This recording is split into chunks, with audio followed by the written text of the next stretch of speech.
오늘 가정교회 이야기 두 번째 시간입니다. 지난 시간에 여러분 제목 기억나십니까?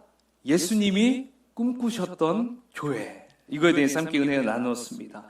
바로 예수님께서 꿈꾸셨던 교회, 그것은 예수님께서 승천하신 이후에 생겨난 바로 신약교회라고 했죠. 그 신약교회, 즉 가정교회였음을 우리가 발견할 수가 있었습니다. 그래서 가정교회는 바로 한 가정에서 함께 모여서 같이 예배한다, 같이 모임을 한다, 바로 이것을 제가 말씀드렸었는데요. 이 성경적인 가정교회를 이끌어갈 때 가장 중요한 것이 뭐였습니까? 어떤 형태나 조직이었습니까? 아니죠. 정신이었어요. 무슨 정신입니까? 신약교회의 정신, 스피릿, 이것을 회복하는 것이다, 이렇게 제가 얘기해드렸었습니다. 그래서 신약교회의 정신을 알려면 주님께서 교회를 세우신 목적, 교회의 존재 목적을 찾는 것이다, 또 이렇게 말씀을 드렸었습니다. 자, 그렇다면 여러분, 교회의 존재 목적을 제가 뭐라고 얘기했습니까? 딱 한마디로 뭐였죠? 제자를 만드는 것이었죠. 예. 우리 본문의 말씀에 동사가 4개였는데 진짜 동사는 몇 개 있다? 하나 있다. 제자를 삼아, 제자를 만들어라. 바로 이거였었어요. 자, 그렇다면 여러분, 제자라고 한다면 여러분 먼저 어떤 생각이 드세요? 제자 하면 배우는 사람, 이렇게 생각할 수 있죠. 또 따르는 사람, 또 닮는 사람, 이렇게 얘기할 수 있습니다. 근데 여기서 한 가지가 더 추가할 수 있어요. 그게 뭘까요? 전수. 예, 전수하는 사람. 이것을 바로 제자다, 이렇게 말할 수가 있어요. 그래서 제자는 배우기만 하는 것이 아니라 배운 것을 다시 전수해야만 진정한 제자가 될 수 있다라고 말할 수 있어요.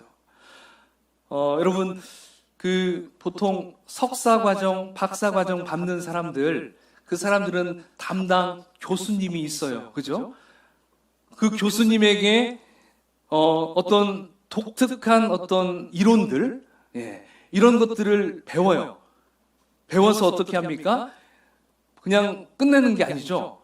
바로 이 사람들은 그걸 잘 배워서 이제 대학생들에게 가르치죠. 그래서 그 사람들을 뭐라고요? 조교수라고 하죠. 바로 대학에서도 제자라고 한다면 교수님에게 그걸 받아서 그걸 다시 전수해 준다 해서 그들도 제자라는 말을 하죠. 근데 여러분, 우리가 학원 선생님한테 제자가 있다는 말 들어봤습니까? 학원 선생님한테? 없죠. 못 들어봤을 거예요. 왜 그렇습니까? 학원은 배우기만 하면 그냥 끝이 나기 때문에 그래요. 그래서 이 학원에서는 그 학생들을 뭐라고 부르죠? 수강생, 이렇게 얘기를 합니다. 자, 근데 교회에서도 만약에 이 전수가 빠져버리면 어떻게 될까요? 많은 교회에 제자라고 훈련은 한다고 하지만 전수하지 않으면 결국 교회에서도 그냥 수강생만 만드는 것으로 끝이 난다는 것입니다. 자, 그렇다면 예수님의 제자라고 한다면 여러분, 우리가 무엇을 배워서 무엇을 전수해야 할까요? 자, 무엇을 배워서 무엇을 전수해야 될까요? 이런 질문을 던지면 흔히 나오는 답이 이런 것이죠.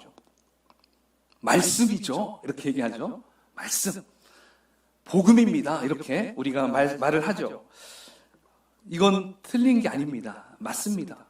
근데 이것이요, 말씀에 대한 것을 우리는 보통 어떻게 생각하냐면 성경 공부로만 생각한다는 것이에요. 성경 공부. 그래서 너무 좁게 이해를 하기 때문에 실제적인 제자로 만드는 것이 아니라 무엇으로 만드냐면, 한번 따라해 볼까요? 학자를 만든다. 예. 학자를 만들어요. 제자를 만들어야 되는데 학자를 만들어요. 그러니까 굉장히 머리가 커지겠죠. 굉장히 아는 건 많이 있어요. 그래서 제자 훈련을 잘 시키는 교회에서는 그러한 표어가 있어요. 제자는 배우고 있든지 가르치고 있든지 둘 중에 하나는 하고 있어야 된다. 많이 들어봤죠? 예, 배우고 있든지 가르치고 있든지. 그래서 결과적으로 보면 교회에서 수많은 제자는 배출한 것 같은데 실제적인 제자는 참 드물어요. 대부분이 그냥 학자로 키워지고 끝내는 것을 저는 많이 보게 되었어요. 그 이유는 무엇입니까? 배워서 전수하는 것을 오직 강의실에서 성경 공부로만 제한시켰기 때문에 그렇게 되었다는 거예요. 그러면 무엇을 배워서 무엇을 전수하는 것이 여러분 진정한 제자를 만드는 것일까요? 무엇을 배워서 무엇을 전수해야 될까? 무엇을 배워야 될까요?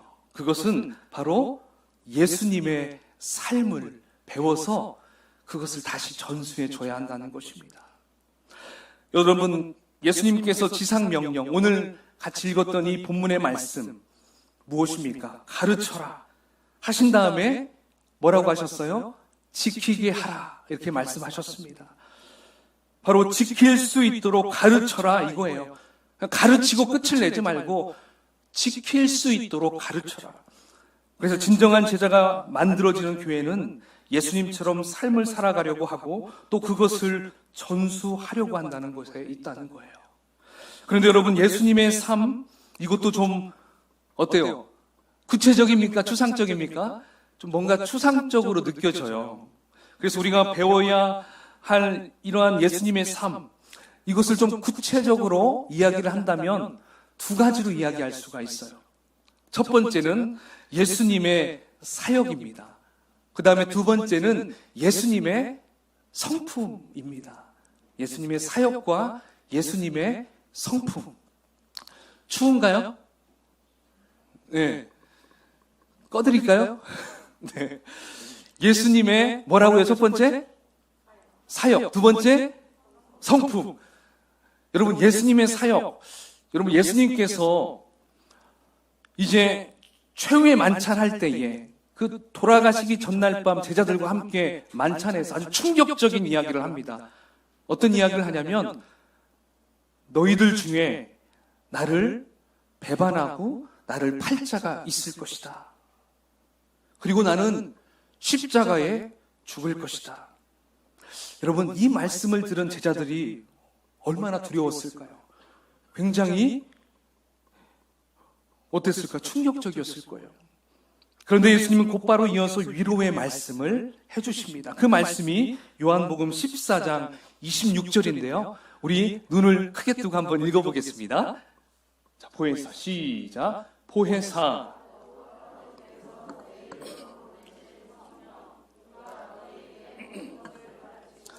내가 너희에게 말한 모든 것을 생각나게 하리라. 아멘. 자, 그러니까 예수님께서 십자가에 죽으시고 부활하시고 승천하시고 나면 이 땅에 보혜사 성령께서 오실 거다. 이제 그분이 오시면 너희들에게 모든 것을 가르치고 또 내가 너희들에게 얘기했던 모든 것들이 생각나게 될 것이다. 이렇게 말씀합니다. 그러고 나서 예수님은 또 제자들에게 자신의 사역에 대한 부분도 말씀하십니다. 자신의 사역을 요한복음 14장 12절에 말씀하시는데요. 이것도 같이 한번 읽어보겠습니다. 시작. 내가 진실로 내가 하는 일을 그도 할 것이요 또한 그보다 큰 일도 하리니 이는 내가 아버지께로 감이라. 아멘. 자, 예수님께서 제자들에게 예수님 자신보다 더 큰 일을 할 것을 예언해 주고 있습니다. 바로 여기 예수님이 언급하고 있는 큰 일이 무엇일까요? 바로 성령 받은 제자들이 앞으로 해야 할 예수님의 사역이라는 것입니다. 그 사역은 무엇이었죠? 우리가 함께 오늘 본문의 말씀 그거죠. 땅끝까지 이르러 내 증인이 되는 사역. 그러니까 한마디로 나를 전해야 한다. 바로 이게 예수님의 사역이었던 것입니다. 그러므로 우리가 성령을 받고 나서 우리 자신을 통해서 예수님의 일, 그 예수님의 사역이 재현돼야 된다는 거예요. 그리고 또 나를 통해서 그러한 일을 하는 사람이 만들어질 때 이것이 바로 예수님의 제자가 만들어진다는 것입니다.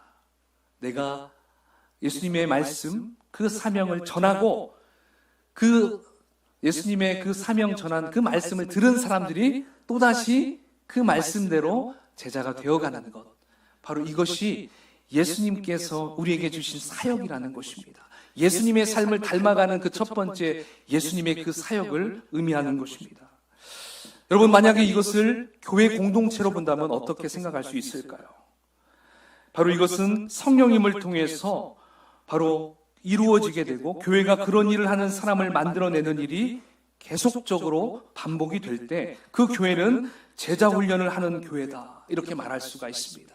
진정한 제자 훈련의 교회는 바로 성령을 받아서 그 성령의 힘으로 예수님이 우리에게 맡겨주신 사역을 감당하는 것, 그리고 전하고 그 전한 받은 사람들이 다시 제자가 되는 것, 이게 바로 진정한 제자 훈련이다, 이렇게 생각하면 되는 것입니다. 할렐루야. 자, 그래서 성경에 보면 예수님께서 병을 고치시는 사역을 했습니다.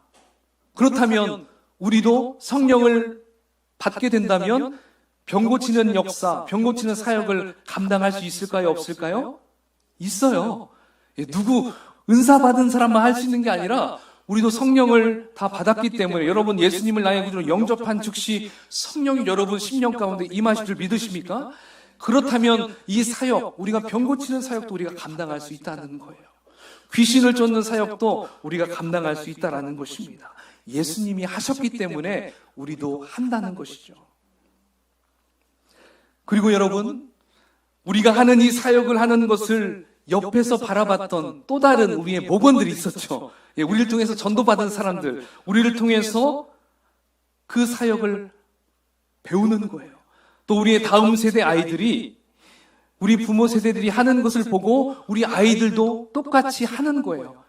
저희는 우리 가정에서는 그런 일들을 해요. 아빠가 아프다, 엄마가 아프다, 얘들아 손 얹고 기도해줘. 기도하면 예수님의 이름으로 물러가라 하면 어떻게 될까요?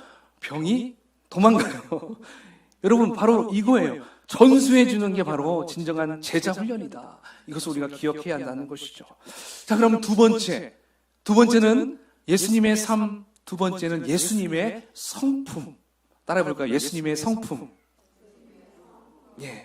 예수님의 성품이에요. 여러분, 우리가 예수님을 딱 영접하면 우리가 바로 따라오는 얘기가 뭐예요?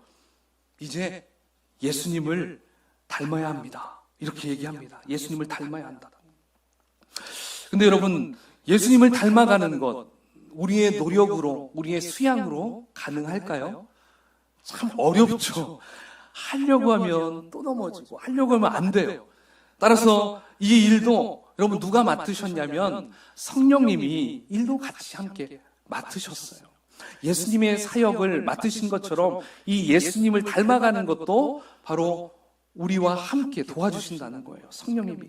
그래서 성령께서 우리를 예수님을 닮아가도록 빚어가시기 위해서 하는 방법이 있는데, 그 방법 궁금하시죠? 그 방법이 바로 뭐냐면 고난과 역경과 어떠한 갈등을 통해서 우리에게 예수님을 닮아가는, 빚어가는 훈련을 해준다는 거예요. 그래서 우리는 자존심도 꺾는 훈련도 하는 것이고, 쓸데없는 자만심도 꺾게 되고요, 또 원수를 사랑하는 법도 배우고, 이렇게 하다 보면 자연스럽게 어느 순간 내가 예수님을 조금씩 닮아가고 있다는 것을 여러분 느낄 수 있을 거예요. 여러분, 이러한 것은 바로 나의 의지 그리고 나의 열심으로 빚어진 것이 아니고 바로 성령님이 하신 일의 결과입니다. 믿으십니까? 바로 그 성령님이 하신 일의 결과가 성령의 열매예요. 성령의 열매. 여러분, 성령의 열매가 갈라디아서 5장 22절 23절에 있는데, 우리 같이 한번 크게 낭독해 볼까요? 시작. 오직 성령의 열매는 사랑과 희락과 화평과 오래 참음과 자비와 양선과 충성과 온유와 절제니 이 같은 것을 금지할 법이 없느니라. 아멘. 몇 가지입니까? 9가지예요. 9가지 성령의 열매. 사실 우리는 보통 이 열매는 어떻게 생각합니까? 우리가 신앙생활을 하면서 맺어야 할 어떤 성품의 열매라고만 생각해요. 나는 이 열매가 부족해. 막 그러면서 그 열매 맺기를 막 우리가 노력을 한다는 거죠. 그러다 보니까 이 열매를 나한테 맞추려고 해요. 나한테. 그런데 여러분, 이렇게만 생각하면 진짜 성령의 열매의 의미를 놓칠 수가 있다는 것이죠. 지금 사도 바울이 여기에서 말하고 싶은 것은 이거예요. 이 성령의 열매가 바로 예수님의 성품을 묘사하고 보여주려고 하는 거예요. 이 9가지 성품의 열매, 이 성령의 열매가 누구의 성품이라고요? 예수님의 성품이에요. 그 예수님의 성품을 묘사해주고 있어요. 사실 우리가 사람들에게 여러분 예수님을 닮아가십시오, 예수님을 닮아야 합니다, 이렇게 이야기를 하면 솔직히 저도 그래요. 얘기를 하는 사람도 좀 막연하고요. 그걸 받는 사람도 좀 막막할 수 있다는 것을 좀 느낄 때가 있어요. 근데 여러분 어떻습니까?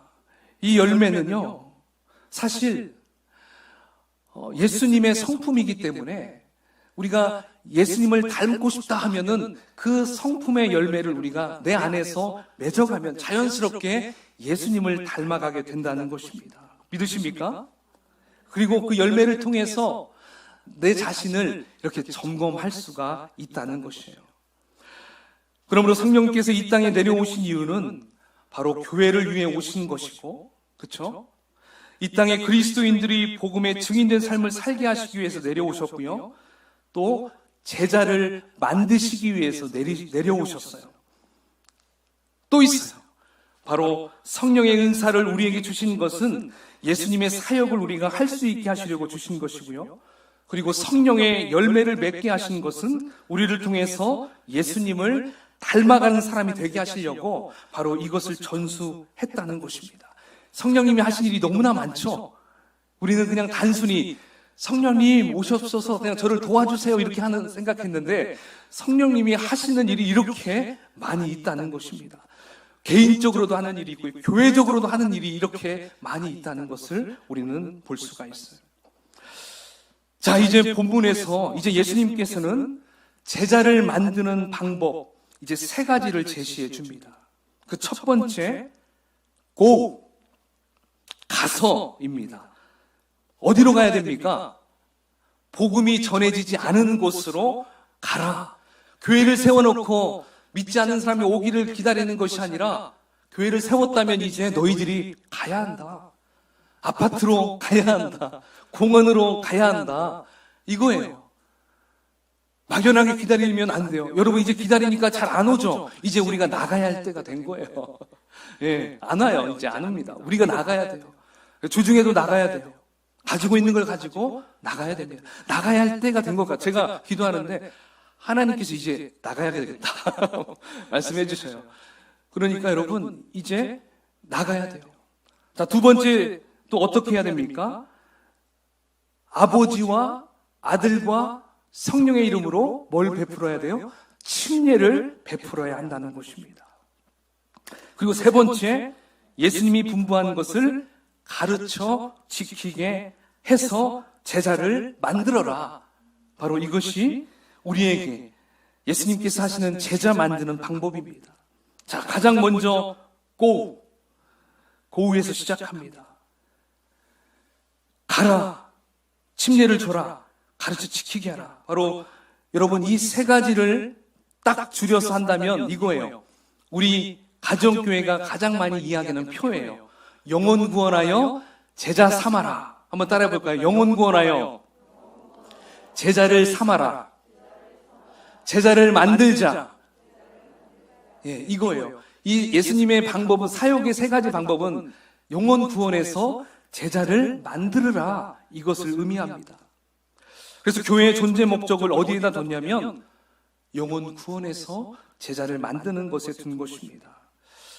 사실 교회마다 영혼 구원은 많이 외쳐요. 영혼 구원에서 많이 전도해요. 그래서 그 어떤 교회 가면 전도왕도 막 있어요. 느꼈죠? 예. 전도왕이 막 있어요. 그런데 문제는 뭐예요? 제자가 만들어지지 않아요. 많이 데리고는 왔는데 그 다음 뭐 할 게 없어. 그러니까 잠깐 있다가 누가 케어도 안 하고요. 누가 어떻게 붙잡고 함께 뭘 가르쳐 주는 것도 아니고 그러다 보니까 그냥 다 떠나가요. 다시 현상 유지. 그리고 교회는 다니는데 삶이 변하지 않는 것을 많이 보게 되는 것이죠. 그래서 조금만 어려우면 시험에 들면 그냥 떠나버리는 경우가 있다는 것이죠. 또 어떤 교회는 성경 공부를 정말 잘 시키는 교회들이 있어요. 그래서 어느 정도 공부를 시키면 제자 교육은 됩니다. 제자 교육은 돼요. 그런데 영혼 구원이 안 이루어집니다. 왜 안 이루어질까요?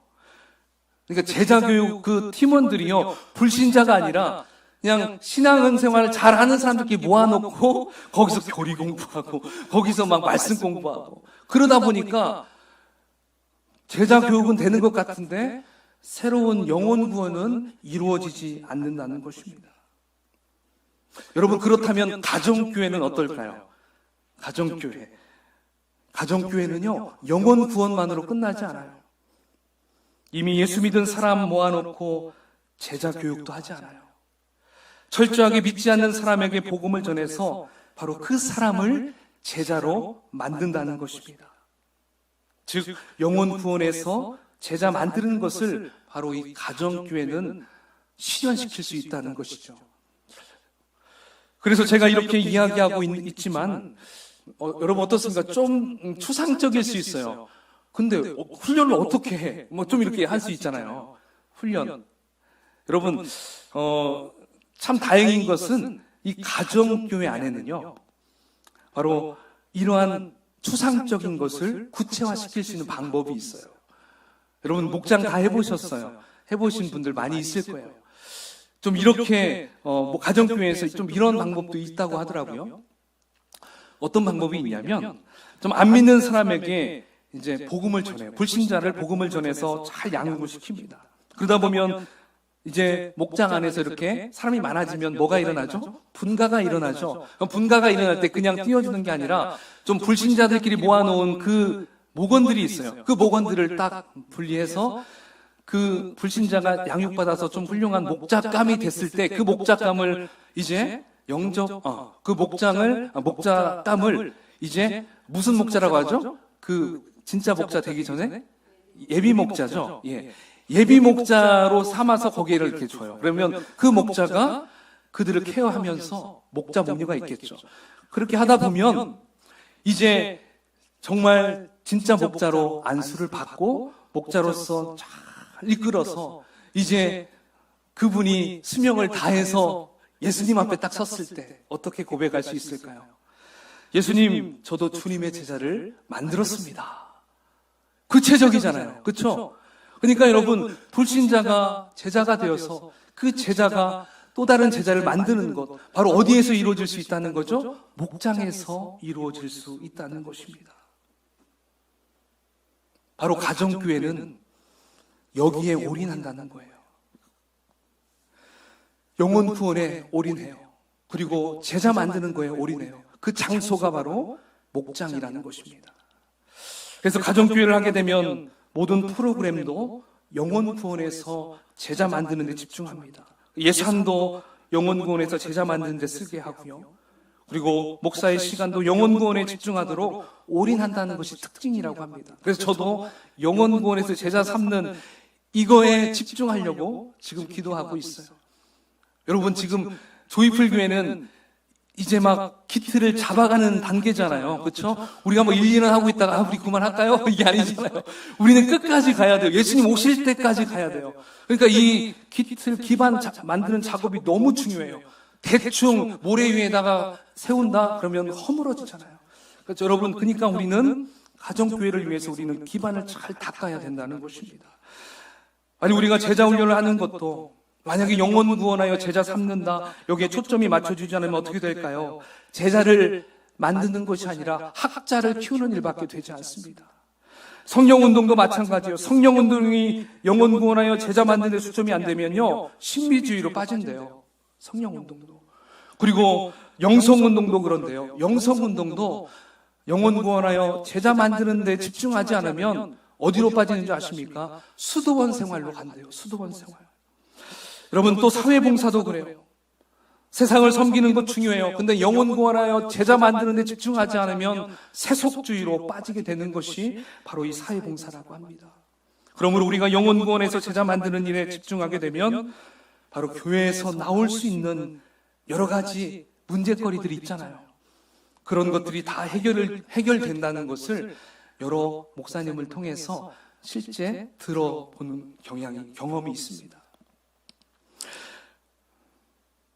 어쨌든 요즘 교회에서 가장 큰 문제가 무엇인가요?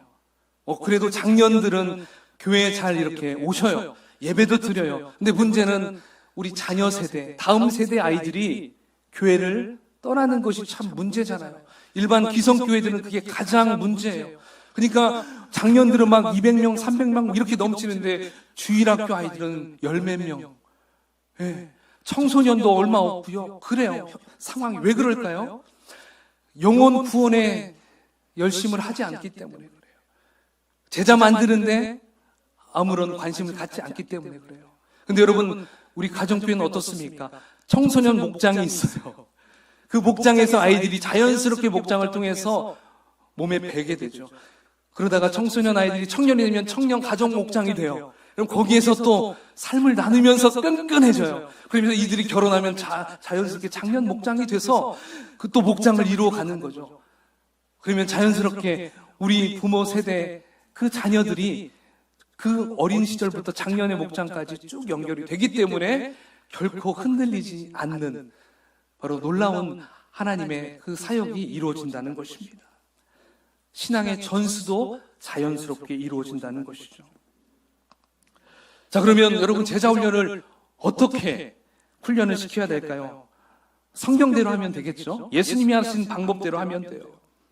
그 중에 마가복음 3장 14절로 15절까지 있는데요. 우리가 예수님의 이 방법 어떻게 하셨는지 한번 같이 보겠습니다. 여러분, 재밌죠? 저만 재밌나 모르겠어요. 저는 굉장히 이 말씀을 공부하면서, 준비하면서, 와, 가정교회가 이런 매력이 있구나. 저는 정말 지금 많이 깨달았어요. 여러분들도 좀 깨달았으면, 그냥 가정교회 교제만 하고 먹다 끝나는 게 아니에요.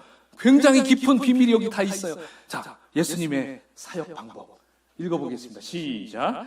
이에 12를 세우셨으니 이는 자기와 함께 있게 하시고 또 보내사 전도도 하며 귀신을 내쫓는 권능도 가지게 하려 하심이로라. 아멘. 아멘. 자, 여기서 예수님께서 제자들을 훈련하는 방법이 나옵니다. 세 가지 얘기했어요. 자, 뒤에서부터 이렇게 보면요. 먼저 귀신을 어떻게 했어요? 내쫓는 사역을 했어요. 이것으로 볼 때 예수님의 제자 훈련 방법은 지식 전달이 아니라 따라해볼까요? 능력 배양이다. 예, 능력 배양이에요. 능력 배양이 뭐예요? 바로 능력을 키워주신다는 거예요. 능력을 계속적으로 자라게 해주셔요. 여기 귀신 쫓는 것도 한 예로 얘기하는 거예요. 귀신만 쫓았습니까? 예수님께서? 아니죠. 병든 자도 고치고요. 심지어는 죽은 자도 살리고 엄청난 기적을 막 베풀었어요. 바로 예수님께서 이러한 것들을 보여주셨어요. 자, 그 다음에 두 번째, 그들을 보내어 전도하게 했어요. 예수님의 제자 훈련 방법은 교실 강의가 아니었어요. 바로 현장 실습이었습니다. 현장 실습. 그래서 예수님께서 어떤 때는 12명을 둘씩 짝지어 보내기도 하고요. 예수님께 때로는 70명을 둘씩 짝집어서 보내주기도 했어요. 어디로 보냈습니까? 필드로, 현장으로 보냈다는 것입니다. 그 다음에 이제 세 번째 가장 중요한 것, 가치 있게 하였어요. 가치 있게, 함께 같이 거했다는 것입니다. 이것은 제자훈련을 어떤 일정한 시간에만 모여서 가르친 것이 아니라 바로 함께 같이 있으면서 보여주심으로 제자를 만들었다는 것입니다. 여기에 핵심, 여기에 키포인트가 있죠. 사실 우리 조이풀교회 성도님들 중에는 국제제자훈련원에서 하는 제자훈련 교육 많이 받았어요. 여기 앉아 계신 우리 함께 오신 분들도 다 받았죠? 우리 아름다운 교회에서 다 받았어요. 저도 여러 기수들을 가르쳐 보았습니다. 그런데 여러분, 이 방식은 제가 이 부분을 이렇게 연구하면서 정말 예수님의 제자훈련 방식과 사뭇 다르다는 것을 느꼈습니다. 여러분도 느낄 거예요. 예수님께서는 지식 전달이 아니라 뭐라고 했습니까? 능력 배양이었어요.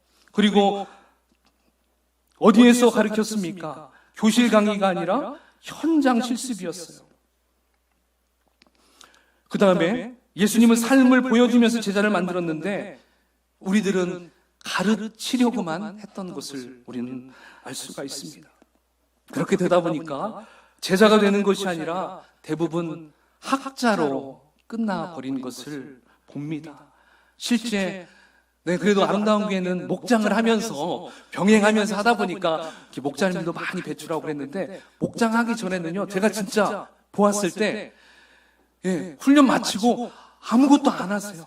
심지어 교사도 안 하시고 아무것도 안 하는 분들이 굉장히 많이 있었어요. 어떻게 왜 저럴까 이제 고민이 많이 됐었어요. 바로 이게 예수님의 방식이 아니기 때문에 이러한 괴리가 생긴 것이 아닌가 생각을 해봐요. 여러분, 아이들을 볼 때, 아이들이 배울 때요, 보고 배웁니까? 듣고 배웁니까? 네? 듣고 배워요? 아니죠. 보고 배우죠. 애들은 보고 배워요. 근데 애들만 보고 배우는 게 아닙니다. 제자 훈련도 마찬가지예요. 우리도 마찬가지예요. 우리도 보고 배우는 사람들이에요. 그래서 베드로도요, 이렇게 모범이 되라고 그 베드로전서에 보면 말씀합니다. 우리 번역본으로 한번 같이 읽어볼까요? 시작. 여러분은 여러분이 맡은 사람들을 지배하려고 하지 말고 양떼의 모범이 되십시오. 지금 본이 되십시오. 자, 이제 사도 바울은 조금 더 노골적으로 얘기합니다. 한번 11장 1절 고린도전서 시작. 내가 그리스도를 본받는 사람인 것과 같이 여러분은 나를 본받는 사람이 되십시오. 여러분 바울도 이렇게 얘기하고 있어요. 근데 여러분, 우리가 이 정도 이야기를 하려면 그래도 베드로 정도 돼야 좀 바울 정도 돼야 이렇게 우리가 얘기할 수 있지 않을까 생각할 수 있죠. 그죠? 난 아직도 술도 먹고, 아직도 나는 막 욕도 하고 막 때는 그런데 어떻게 나를 본받으라고 얘기할 수 있겠어? 이런 생각할 수 있어요. 그죠? 그런데 여러분, 지금 사도 바울이 자신을 본받으라 그 말의 뜻을 우리는 잘 봐야 됩니다. 그냥 나를 보면서 너희들이 배워라, 지금 이런 뜻이 아니에요. 왜냐하면 바울 사도도요, 자신에 대해서 이렇게 고백하는 부분이 있어요. 디모데전서 1장 15절을 한번 보십시오. 자, 읽어볼까요? 시작. 나는 죄인 중에 괴수, 죄인 중에 우두머리다. 여러분, 바울도 자신을 이렇게 소개하고 있어요. 그러니까 사도 바울은 너희들 내가 얼마나 거룩한가 봐, 너희들 내가 얼마나 사랑이 많은가 봐, 지금 이게 아니에요. 지금 사도 바울은 여러분, 저도 죄인입니다. 그러나 나는 예수님을 본받으려고 합니다. 내가 예수님을 닮으려고 얼마나 애를 쓰는지 여러분, 이것을 본받아 주십시오. 지금 이것을 그들에게, 그 수많은 성도들에게 보여주고 있는 거예요. 부탁하고 있는 것입니다. 따라서 여러분, 우리도 이거예요. 나 자신을 감추려고만 하지 마십시오. 나의 장점만 말하려고 하지 마십시오. 나 자신의 있는 모습 그대로 보여주려고 해보십시오. 그러면 어떻게 될까요? 상대방도 마음을 열어요. 그리고 우리를 통해서 예수님을 느끼게 돼요. 예수님을 닮아가게 돼요. 여러분, 실제로 목장을 하게 되면 그 목장에 처음 나오는 사람들, 여러분, 이들이 필요한 게 뭘까요? 성경 지식일까요? 성경 지식이 아닙니다. 이러한 사람들에게 필요한 것은 내가 얼마나 예수님을 닮으려고 애를 쓰는지를 보여주는 것이 필요하다는 것입니다. 이렇게 나의 모습을 보여줄 때 어떤 마음이 생길까요? 정말 존경심도 생기고요. 그리고 신뢰감도 생길 수 있다는 것이죠. 여러분, 제가 경험해본 바로는 아름다운 교회에서 정말 이렇게 많은 목장을 이렇게 봤어요. 근데 그 수많은 목장 중에 유독 분가를 많이 시키는 목장이 있어요. 근데 거기에서 이제 또 분가된 목장은 또 그 분가를 또 시켜요. 분가되면 또 분가되고, 분가되면 또 분가되고. 여러분, 왜 그렇게 일이 벌어질까요? 왜 그런 일이 벌어질까요? 목자, 목녀님들이 본이 되다 보니까, 목자, 목녀를 보면서, 저렇게 섬기는구나. 저렇게 하니까 되는구나. 그러니까 그게 몸에 배는 거죠. 그러니까 본인이 목원에 있다가 목자가 딱 되잖아요. 그러면 목자, 목녀였던 그분의 모습을 그대로 따라해요. 그러면 거기에서 또 막 분가가 생겨요. 또 그렇게 보니까 또 거기에서 또 생겨요. 여러분, 그분이 여기에 있어요. 이름을 밝히지 않겠습니다. 그 목자, 목녀님이 여기에 있어요. 저는 보면서, 이야, 이게 목장의 정말 최고의 장점이고, 이건 우리 이 시대 해야 할 시스템이구나, 이런 생각도 많이 해봤어요. 저도 이런 경험을 해봤어요. 저도 이렇게 하다 보니까 그 목장 아이들이 또 커지는 그런 경험을 해봤습니다. 그렇기 때문에 진정한 제자 훈련의 장소는 여러분 어디가 되어야 될까요? 어디일까요? 목장이에요. 목장. 목장에서 배우고, 그리고 목장에서 보기 때문에, 그 본 것을 배워서 그대로 실현하기 때문에 그렇다는 것이죠. 그래서 언제든지 가정교회 리더들은 자기 자신을 숨김없이 보여주는 훈련을 해야 됩니다. 목장은 하나의 가족이 되는 것이잖아요. 처음 만난 사람이 어떻게 여러분 금방 가족이 될 수 있겠습니까? 신뢰 관계가 형성이 돼야 점차적으로 우리가 가족이 될 수 있잖아요. 근데 우리가 나의 약점은 감추고 그냥 나의 장점만 막 부각시킨다면 친밀함은 세워지지 않아요. 그거예요. 비밀은 그거예요. 친밀함을 위해서는 나를 드러내야 돼요. 여러분 친구 관계도 그렇죠. 막 숨기면 친구 절대 못 만나요. 그냥 가끔 털털한 모습도 보여주고, 야, 나 이거밖에 안 돼. 그러면 괜히 그 사람이 얘도 별거 아니네 하면서 따라갈 수 있다는 거예요. 여러분 그거예요. 저도 너무나 막 거룩한 모습만 막 보여주면 여러분 저에게 올 수 있겠습니까? 아니죠. 저도 굉장히 실수를 많이 해요. 그러다 보니까 어때요? 더 친숙하게 친밀하게 교제할 수 있게 되는 거잖아요. 따라서 여러분 바로 이겁니다. 목장에서도 목자 목녀가 항상 부부싸움 안 하고 살 수 있겠습니까? 분명히 부부싸움 할 수 있어요. 그렇다면 부부싸움 했다면 얘기해야 돼요. 어제 우리 한바탕 했었다. 그런데 여러분 그렇게 하면 이들도 우리 목자 목녀님도 우리랑 똑같구나 생각해요. 근데 여기서 끝나면 안 되죠. 근데 우리가 이러이러한 방법으로 화해를 했어요. 딱 얘기하면 그러면 그분들이 그러면 우리도 화해를 해야겠구나. 그래요. 이렇게 목장 안에서 그러한 용기도 심겨주고, 그리고 함께 같이 생활하는 것은 참 비슷하다라는 것을 또 보여주는 것, 이런 것들이 참 필요하다는 것입니다. 때로는 신앙생활하는 것도 힘들고 새벽에 일어나는 거 너무 힘들어서 정말 죽기 싫어서 그냥 나간 때도 있다, 막 이런 것들도 고백해야 한다는 것이죠. 그러면 그 안에서 뭐가 생깁니까? 친밀함이 생겨요. 그리고 더 깊은 간증이 생기고요. 더 하고 싶은 얘기가 생겨요. 어떤 목장들은요, 했던 얘기만 계속 반복하는 목장이 있어요. 왜 그래요? 오픈하지 않으니까 그래요. 오픈하면 할 얘기가 너무나 많아요. 그러니까 막 시간 가는 줄 모르게 막 무궁무진해요. 그래서 그냥 절제가 필요하겠죠. 그때는 자, 우리 절제합시다. 다음 주로 미룹시다. 이렇게 가야 된다는 것이죠. 여러분 어떻습니까? 오늘 함께 나눈 이야기, 가정교회 두 번째 이야기 좀 도움이 되셨습니까? 아멘이십니까? 네, 도움이 됐을 거라 생각이, 저도 많이 도움이 됐어요.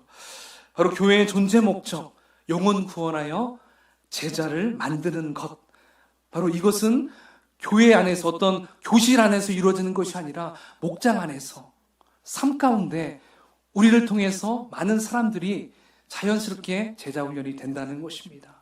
물론 성경 공부도 중요하지만 삶 속에서 가르치는 것, 그리고 보여주는 것, 이게 더 중요하다. 이게 바로 예수님의 방법이었다. 이것을 오늘 기억했으면 좋겠습니다. 할렐루야. 아멘.